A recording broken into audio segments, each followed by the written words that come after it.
இது வந்து உங்க நேசிக்கிறவங்களோட உண்மையான எண்ணமும், உள்ளமும் என்ன? எப்பவுமே அத தெரிஞ்சுக்கணும். இங்க பார்த்தீங்க அப்டின்னா, பிரபஞ்சம் உங்களுக்கு ஒரு அழகான விளக்கமும், நீங்க ஒரு குழப்பமான சூழ்நிலையில இருந்தீங்கன்னா, உங்க காதல பத்தின ஒரு தெளிவும் இந்த எனர்ஜில குடுத்துருக்காங்க. நம்ம இத என்னன்னு ஃபர்தரா பார்க்கலாம். உங்க பெர்சன் வந்து நீங்க கண்டிப்பா நோ கான்டாக்ட் சிச்சுவேஷன்ல தான் இருக்கீங்க. நீங்க அவங்கள இக்னோர் பண்ணியிருக்கீங்க. இல்லன்னா வந்து அவங்க காமிக் எனர்ஜி இக்னோர் பண்ணிட்டு இருக்காங்க. அவங்க நீங்க இல்லாம ரொம்ப தவிச்சிட்டு இருக்காங்க. அழுதுட்டு இருக்காங்க. மேபி நைட்ல உண்மையிலேயே அழுறாங்க எல்லாரும் தூங்குனதுக்கு அப்புறம். ஏன்னா இந்த பிரிவு அவங்கள ரொம்ப பாதிக்குது. அ ஏன் பாதிக்குது அப்டின்னா, அ இப்போ அவங்க உணர்றாங்க. மேபி கொஞ்ச நாள் முன்னாடி வந்து அவங்க உங்கள உதாசீனப்படுத்தியிருக்கலாம். அதுக்கு காரணம் வந்து தேர்ட் பார்ட்டியா இருந்திருக்கலாம். இல்லன்னா வந்து வேற ஏதாவது அ கனெக்ஷன் அவங்களுக்கு இருந்திருக்கலாம். இல்லன்னா வந்து உங்கள வந்து அவங்க சீரியஸா எடுத்துக்காம கூட இருந்திருக்கலாம். நீங்க வந்து விலகி போயிட்டீங்க. நீங்க உங்களோட ஹஸ்லிங்ல ஃபோக்கஸ் பண்ணியிருக்கீங்க. Making it train focused.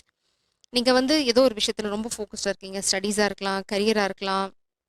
இல்ல உங்களோட ஃப்யூச்சர நீங்க எப்படி எடுத்துட்டு போக போறீங்கன்ற ஃபோக்கஸா இருக்கலாம். ஏதோ ஒரு விஷயத்துல நீங்க ரொம்ப ரொம்ப ஃபோக்கஸ்டா இருக்கீங்க. அதுல வந்து நீங்க கொஞ்சம் கொஞ்சமா முன்னாடி போயிட்டும் இருக்கீங்க. இத வந்து இந்த பெர்சனும் பார்க்குறாங்க. இந்த காமிக் எனர்ஜியும் ஸ்டாக் பண்றாங்க. இங்க பாருங்க ஸ்டாக்கிங், வாட்சிங், அப்சிஸ்ட். லைக் என்னோட வீட்ல கேமரா வச்சு என்ன தூரமா இருந்து வாட்ச் பண்ற மாரி தான். அதுவும் நிச்சயமா காமிக் எனர்ஜியா தான் இருக்கும். அதுல சந்தேகமே கிடையாது. உங்களையும் அப்படிதான் பார்க்குறாங்க. அங்க பாருங்க தூரமா இருந்து உங்கள எங்கேயோ ஸ்டாக் பண்றாங்க. இல்லன்னா உங்களோட சோஷியல் மீடியா அக்கவுண்ட்ட ஸ்டாக் பண்றாங்க. ஆக்சுவலா ஸ்டாக்கிங் வந்து கிரைமு. அது பண்ணக்கூடாது. ரொம்ப சீரியஸா இருக்க விஷயத்துல you take action. Okay. Ignoring பார்த்தீங்க அப்படின்னா, நீங்க இக்னோர் பண்றீங்க இந்த ட்ராமாவ. இல்லன்னா இந்த பெர்சன் வந்து இந்த காமிக் எனர்ஜி இக்னோர் பண்றாங்க. அதனால ஸ்டாக் பண்றதுக்கு காரணம் என்னன்னா, உங்களோட காதல் உங்ககிட்ட வராங்களா? உங்ககிட்ட பேசுறாங்களா? மேபி உங்களோட ஃபோன் கூட டேப் பண்ணலாம். நீங்க 2 பேரும் பேசிக்கிறீங்களா என்ன அப்படிங்கிறது அவங்களுக்கு தெரியணும். ஏன்னா, அதுக்கு தகுந்த மாரி அவங்க ஏதோ பிளான் பண்ணணும் அப்படின்னு நினைக்கிறாங்க. பட் பிரபஞ்சம் சொல்றாங்க, "நீங்க கவலையே பட தேவையில்ல. You are becoming the star." நீங்க இங்க தான் ஸ்டார் எனர்ஜில இருக்கீங்க. நீங்க எத பத்தியும் கவலைப்படணும்னு அவசியம் இல்ல. நீங்க கவலைப்படுற மாரி இல்ல. பூனை படுத்து தூங்கிடுச்சு. அது ரொம்ப நாளா வெயிட் பண்ணிட்டு இருந்திருக்கும் போல. படுத்து டயர்ட் ஆயி தூங்கிடுச்சு. இப்ப அந்த பெர்சன் வந்து எங்கேயோ ஒரு தூரத்துல பூனைக்கு பால் வச்சிருந்தா அதுக்கு தெரிய போகுது. அது சூப்பர் டீப் ஸ்லீப்ல இருக்கு. தீட்டா ஸ்டேட்ல இருக்கு. அப்படி சொல்லணும். ஸோ, இங்கே இந்த பெர்சன் உங்கள ரொம்ப மிஸ் பண்ணி அ உங்கள ரொம்ப என்ன சொல்றது? உங்ககிட்ட எப்படி வரது அப்படின்னு துடிச்சிட்டு இருக்காங்க. இந்த காமிக் வந்து உங்கள பத்தி நெறைய பொய் சொல்லி இந்த பெர்சன வந்து கன்ஃப்யூஸ் பண்ண ட்ரை பண்றாங்க. ஆனா, இந்த பெர்சன் தெளிவா பார்க்க முடியுது. நீங்க தான் ஸ்டார். இங்க இந்த பெர்சனுக்கு வேற ஆப்ஷன் இல்ல. வேற மாதிரி யோசிக்கவும் வழி இல்ல. பிரபஞ்சம் அதுக்கு அலோவ் பண்றதும் இல்ல. இப்போ ஒரு விஷயம் நீங்க புரிஞ்சுக்கணும். நீங்க காதலிச்சு உங்ககிட்ட பேசாம இருந்தாங்க அப்படின்னா, அவங்க வந்து உங்கள ரொம்ப மிஸ் பண்றாங்க. அடுத்தது வந்து உங்ககிட்ட வர துடிக்கிறாங்க. இது வந்து காமிக் எனர்ஜி இல்லன்னா இந்த காமிக் எனர்ஜி பேரண்ட்ஸா கூட இருக்கலாம். ஏதோ ஒரு காமிக் எனர்ஜி அவங்கள ஸ்டாப் பண்றாங்க. இல்லன்னா வந்து உங்கள ஸ்டாக் பண்ணி உங்கள பத்தி பொய் புரளிகள் சொல்லி அவங்கள நிறுத்த முடியுமான்னு பார்க்குறாங்க. இப்போ இதுதான் அவங்களோட எண்ணமா இருக்கு. நிச்சயமா அவங்க வந்து உங்ககிட்ட வரதுக்கு தான் துடிச்சிட்டு இருக்காங்க. அதுதான் உண்மை. Balance, transparency. ஸோ அவங்க வந்து அவங்களுக்கு வந்து கொஞ்சம் பண தட்டுப்பாடுகள் இருக்கலாம். உங்களோட என்ன சொல்லுவோம்? உங்களோட மனசு, உங்களோட தமிழ்ல என்ன சொல்றது? அந்த கம்பேஷன், கனிவு. இல்லன்னா வந்து ஒரு அது கம்பேஷன் கனிவு தான் சொல்லணும். வேற என்ன தமிழ் வார்த்தை சரியா என்ன எனக்கு தெரியல. கமெண்ட்ல போடுங்க. உங்ககிட்ட வந்து ரொம்ப தெளிவா, ஓப்பனா பேசணும் அப்படின்னு தான் அவங்க நினைச்சிட்டு இருக்காங்க. ஏன்னா, உங்களோட அந்த உங்களோட மனசு யாருக்குமே வராது அப்படின்னு நினைக்கிறாங்க. நீங்க வந்து ரொம்ப தூய்மையான உள்ளம் உங்களுக்கு இருக்கு. யாருக்காவது ஒண்ணுன்னா நீங்க ரொம்ப துடிச்சு போயிருவீங்க. அந்த இலகுன மனசு கரெக்ட்டா புடிச்சுட்டேன். அந்த இலகுன மனசு உங்களுக்கு இருக்கு. எல்லாத்தோட வலியும் உங்களால உணர முடியும். நீங்க மேபி டிவைன் பீயிங்கா இருக்கலாம், எம்பாத்தா இருக்கலாம். இல்லன்னா வந்து ஒரு எர்த் ஏஞ்சலா இருக்கலாம். ஏதோ ஒரு ஒரு விஷயம். உங்களுக்கு தெரியும் எது பவுண்டரியா வைக்கணும். அ எவ்ளோ தூரம் நீங்க வந்து உங்க உள்ளுக்குள்ள இருந்தாலும், உள்ளுக்குள்ள போயிட்டாலும், உங்க விஷயத்திலேயே ஃபோக்கஸ் பண்ணிட்டு இருந்தாலும், உங்ககிட்ட அந்த கனிவு இருக்கும். அடுத்த ஜீவராசிகளுக்கும் சரி, நீங்க நேசிக்கிறவங்க மேலயும் சரி, உங்களுக்கு ஒரு அன்பு, பரிவு, பாசம், அந்த கனிவு எல்லாமே இருக்கும். அ இத வந்து இப்ப அவங்க உணர்றாங்க. நீங்க அவங்களோட இருந்த அந்த சூழ்நிலையில எப்படி இருந்தது? இப்போ உங்க வாழ்க்கை எப்படி இருக்கு? அப்படின்னு பார்க்குறாங்க. உங்ககிட்ட இருக்க அந்த கனிவும், அந்த பாசமும் வந்து அவங்க வேற எங்கேயும் பார்க்கல. இப்ப அவங்க வராம இருக்கிறதுக்கு ஒரே ஒரு காரணம் தான். பணம் தட்டுப்பாடு.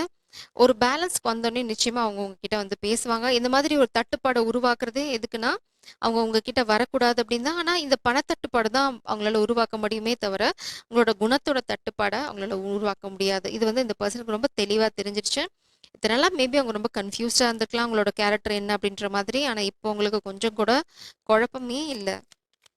ஏன்னா உங்களோட கேரக்டர் எங்கேயும் அவங்க பார்க்கவும் இல்ல. அத வந்து எவ்வளோ பொய் சொன்னாலும் அத மிளிர்ந்துகிட்டு தான் இருக்கே தவிர, அது மங்கி போகல. டவர் இந்த காமிக் எனர்ஜிக்கு இல்லைன்னா யார் ஸ்டாக் பண்றாங்களோ உங்களுக்கு ஒரு டவர் மூமெண்ட் இருக்கு. நீங்க பிரபஞ்சம் உங்களுக்கு சொல்றாங்க தூங்கிடு. லிட்ரலா உங்கள அதான் சொல்றாங்க. இது வந்து உங்களோட தூங்குற டைம். இது ஏன் அப்படி சொல்றேன்னா, நான் சீரியஸா தான் சொல்றேன். போலார் பேர்ஸ் இல்லைன்னா கரடி, அ பனிக்கரடி இதெல்லாம் பார்த்தீங்க அப்படின்னா, அவங்க அதுக்கு ஒரு ஹைபர்னேஷனே ஒரு டைம் இருக்கும். அது கொஞ்ச நாள் தூங்கிடும். எதுக்கு அப்படின்னா, அதுக்கப்புறம் அதோட லைஃப்ப வந்து ஃப்ரெஷ்ஷா ஸ்டார்ட் பண்ற மாரி அதுங்க ஸ்டார்ட் பண்ணும். அது கிளைமேட் சேஞ்ச்னால. பிரபஞ்சம் என்ன சொல்றாங்க அப்படின்னா, இப்போ உங்க வாழ்க்கையும் அப்படிதான். இப்போ நீங்க வந்து ஒரு சுத்தி உங்களுக்கு நெறைய நடந்துட்டுருக்கு. இது நீங்க கொஞ்சம் பாதிக்கப்பட்டுருக்கலாம். இல்லைன்னா வந்து இந்த ஸ்டாக் பண்றனால உங்களுக்கு ஏதாவது விஷயங்கள் நடக்கலாம். அதனால பிரபஞ்சம் என்ன சொல்றாங்க, தூங்கிடு. இப்ப நீ பெருசா எதுவும் பண்ண தேவையில்ல. இந்த பெர்சன் ஒன்ஸ் அவங்களுக்கு பேலன்ஸ் வந்துருச்சு அப்படின்னா, அவங்க நேரா உங்ககிட்ட தான் வரப்போறாங்க. நீங்க இவங்கள தொரத்தணும்னு அவசியமே இல்ல. உங்க கேரக்டர் பேசிருச்சு அப்படிங்கிறாங்க பிரபஞ்சம். நீங்க பேசல, நீங்க ஒண்ணுமே சொல்லல, சொல்ல வேண்டிய அவசியமும் இல்ல. ஃபாதர் ஆஃப் சோட்ஸ் இந்த பெர்சன் வந்து உண்மையை தவிர வேறொன்றும் சொல்லப் போவதில்லை. ஸோ இங்க பார்த்தீங்க அப்படின்னா, father of swords, 7 of wands, 6 of wands உங்கள கல்யாணம் பண்ணிக்கணும்னு நினைக்கிறாங்க. இந்த காதல் வந்து வெற்றி அடையணும்னு நினைக்கிறாங்க. ஒரு சிலருக்கு 7 ஆஃப் சோட்ஸ். இந்த ஒரு சிலருக்கு தான். உங்களோட நீங்க யாரு திரும்பி வராங்களோ, அவங்க எல்லாருமே வந்து நல்லவங்க அப்படின்னு நீங்க ஏத்துக்க முடியாது. உண்மை அவங்க எவ்வளோ தூரம் உண்மைய சொல்றாங்கங்கிறத பொறுத்து தான். இது வந்து இன்னொரு வெர்ஷனும் இருக்கு. இது வந்து 9 ஆஃப் கப்ஸ், விஷ் ஃபுல்ஃபில்மென்ட். இந்த பர்சனுக்கு கொஞ்சம் ஒரு திருட்டுத்தனம் இருக்கும். எல்லா எல்லா பர்சனையும் நான் சொல்லல. அதனால தான் சொல்றேன். ஒரு சிலருக்கு மட்டும் திரும்பி வர எல்லாரும் நல்லவங்க இல்ல அப்படின்னு சொல்றேன். இவங்களுக்கு கொஞ்சம் சுயநலம் இருக்கு. ஏன்னா வந்து நீங்க அவங்களோட பிளெஸ்ஸிங் அப்படின்னு நினைக்கிறாங்க. ஏன்னா நீங்க இங்க யூ ஆர் வெல்தி. ஏன்னா நீங்க வந்து ஏதோ ஒரு விஷயம் பண்ணிட்டு இருக்கீங்க. அது வந்து உங்க வாழ்க்கையில வந்து செல்வம் கொண்டு வரும் அப்படின்ற நம்பிக்கை அவங்களுக்கு. ஸோ திருட்டுத்தனமா உங்க வாழ்க்கையில வந்து ஒட்டிக்க நினைக்கிறாங்க. ஏன்னா அவங்க இருக்கிற இடத்துல செல்வம் இல்ல. அதனால அவங்களால வந்து ஒரு செல்வ செழிப்பு நிலைமையை அடைய முடியும் அப்படின்னு ஒரு சிலருக்கு இந்த கெட்ட எண்ணம் இருக்கு. ஸோ கொஞ்சம் கேர்ஃபுல்லா இருங்க. மீதி எல்லாருக்கும் என்ன அப்படின்னா, இந்த பெர்சன் திரும்பி வரத இந்த காமிக் எனர்ஜி தடுக்க முயற்சி பண்றாங்க திருட்டுத்தனமா.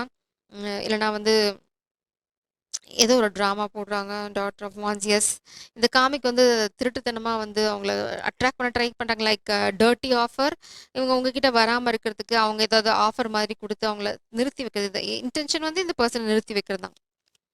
அதுக்கு விழுவாங்களா அப்படின்னா இல்ல. Tower moment. இந்த காமிக் தான் எங்கேயோ போய் மாட்ட போறாங்க. Maybe for stacking.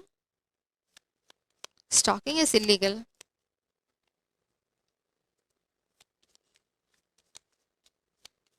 அது கேமரா வச்சு ஸ்டாக் பண்றதெல்லாம் மாட்டும் போது தெரியும்.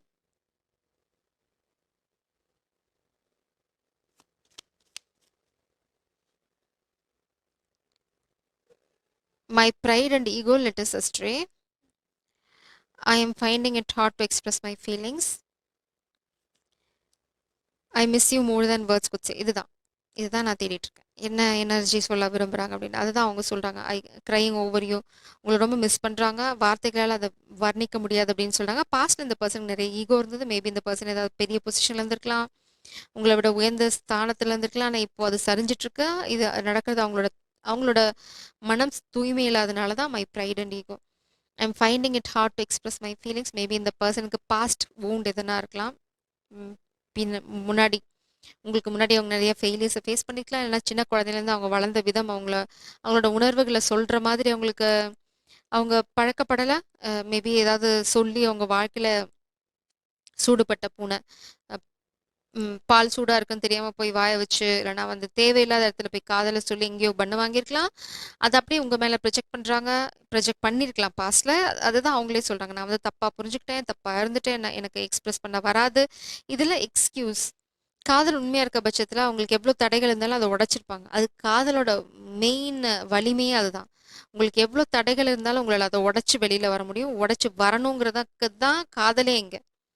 ஸோ அதை புரிஞ்சுக்கிட்டீங்க அப்படின்னா காதல் வாழ்க்கையில் வர தடையை தான் நீங்கள் ஃபோக்கஸ் பண்ணுவீங்க. அது ஒரு சேலஞ்சாக எடுத்துகிட்டு அதுலேருந்து வெளியில் வருவீங்க.